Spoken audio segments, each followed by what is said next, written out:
தாவேகாவுக்கு 2026 தேர்தல் களம் எப்படி இருக்கு? மக்கள் போய் சந்திச்சுக்கிட்டு இருக்கீங்க, உங்களுக்கு என்ன நினைக்கிறீங்க? தமிழக வெற்றி கழகம் 2026 சட்டமன்ற தேர்தலில் அபரிதமான வெற்றியை பதிவு செய்யும். சிம்பிளாக சொல்ல வரணும்னா, ஒரு சும்மா எடுத்துக்காட்டு என்னென்னா, இதுவரைக்கும் தமிழக வரலாற்றிலேயே, அரசியல் வரலாற்றிலேயே 60% 70% தான் போலிங்காக இருக்கும். இந்த 2026 சட்டமன்ற தேர்தலில் குறைந்தபட்சம் 95% வாக்குகள் பதிவாகும்னு எதிர்பார்க்குறோம். இந்த 95%ல் 60 to 70% எங்கள் தமிழக வெற்றி கழகம் ஓட்டு பெறும். தாவேக தலைவர் விஜய் பரப்புரை போகும்போதெல்லாம் பெரிய அளவில் இளைஞர்களுடைய கூட்டம் வரதை பார்க்க முடியுது. இந்த கூட்டம் வாக்குகளாக மாறுமா? சிம்பிளாக சொல்லணும்னா, நம்ம எங்கெல்லாம் ஒரு திருவிழாக்களுக்கு போகிறோம். இந்த ஜனநாயக திருவிழா, 2026 சட்டமன்றம் ஜனநாயக திருவிழா, ஒரு திருவிழாவுக்கு வராங்கன்னா அது என்னன்னு தெரிஞ்சுக்கிட்டு தான் வராங்க.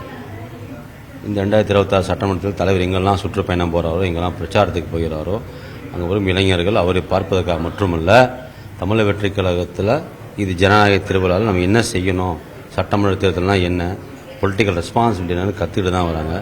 அதனால் இந்த கூட்டங்கள் மட்டும் ஓட்டல்ல, கூட்டங்களுக்கு பின்னாடி குழந்தைகள் இருக்கிறார்கள், அவங்க குடும்பங்கள் இருக்கிறது, குடும்பங்களும் எங்கள் ஓட்டாக கண்டிப்பாக மாறும்.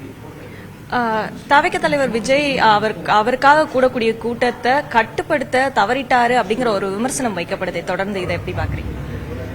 கட்டுப்பாடு என்பது அட்மினிஸ்ட்ரேட்டிவ் பேர். Physical administration. ஒரு மாவட்டத்தை நிர்வாகம் பண்ணும் அட்மினிஸ்ட்ரேட்டிவ் அதிகாரி அல்லது ஒரு போலீஸ் துறை கட்டுப்படுத்தும் அட்மினிஸ்ட்ரேட்டிவ் அதிகாரி. இந்த கூட்டங்களை கட்டுப்படுத்துவதற்கு அட்மினிஸ்ட்ரேட்டிவ் அத்தாரிட்டி தான் ஹேண்டில் பண்ணணும். இது தலைவர் சார்ந்த நாங்களோ இல்லை எங்கள் நிர்வாகிகளோ எங்களோட செக்யூரிட்டி மட்டும் மேனேஜ்மெண்ட் இல்லை. This responsibility go to the authorities of collectors and other administrative people. தாவேக தலைவர் விஜய் தொடர்ந்து இந்த தேர்தல் களம்ங்கிறது போட்டி 2 கட்சிகளுக்கு இடையில தான், திமுக வெர்சஸ் தாவேகா அப்படின்னு சொல்லிட்டே இருக்காரு. ஸோ களம் அப்படிதான் இருக்கா? சந்தேகமே இல்லை, அப்படிதான் இருக்கு. எல்லாரும் சொல்ற ஒரு பாயிண்ட் தான். நம்ம யார்கிட்ட போட்டி போடுவோம்னா, நேற்று வேர்ல்ட் கப்பில் யார் வின் பண்ணாங்களோ அவங்களோட தான் போட்டி போடுவோம். நேற்று யார் களத்தில் களமாடி வின் பண்ணி அரசியல் வாழ்க்கையில் 5 ஆண்டு காலமாக விளம்பர மாடல் ஆட்சி பண்ணுறாலும் அவங்களோட மட்டும்தான் களம்ங்கிறது போட்டியாக இருக்கும். இதில் மற்றவங்கெல்லாம் போட்டி போடுற சந்தர்ப்பமே இல்லை, அவங்களோட களம் அவசியமே நமக்கு கிடையாது. பலமுனை போட்டி அப்படிங்கிறது அது ஆளும் தரப்புக்கு தான் சாதகமாக போய் முடியும் அப்படிங்கிற ஒரு தியரியும் சொல்லப்படுது. இதை நான் என்னோட மயிலாப்பூர் தொகுதியோட மேட்ச் பண்ணி சொல்லுவேன். மயிலாப்பூர் தொகுதியில் கிட்டத்தட்ட 19 வேட்பாளர்கள் போட்டியிடுறார்கள். இப்போ 21 வேட்பாளர் போட்டிடுறதுனால அந்த களம் மல்டி களம் அப்படிங்கிறது கிடையாது. பல பேர் போட்டினாடி வெற்றி வாய்ப்பு கம்மிங்கிறது கிடையாது. அந்த களத்தில் மக்களுக்கு உண்டான தேவைகளையும் எந்த கட்சியோ எந்த வேட்பாளரோ முன்னிலைப்படுத்தி அரசியல் செய்கிறாரோ, அவர்களும் துணை நிற்கின்றார்களோ, அவர்கள் முன் வேட்பாளர்களுக்கு பின்னால் அந்த மக்கள் கண்டிப்பாக இருப்பாங்க. அதே போல் தமிழக வெற்றி கழகம் இந்த 2026 சட்டமன்ற தேர்தலில் அனைத்து தொகுதிகளிலும் ஒவ்வொரு நிர்வாகிகளும் ஒவ்வொரு வேட்பாளர்களும் மக்களின் உறுதியான காப்பாளர்களாக இருக்காங்க. களம் செமையாக இருக்கு. வெற்றி கழகம் எங்களுக்காக தான் இருக்கு.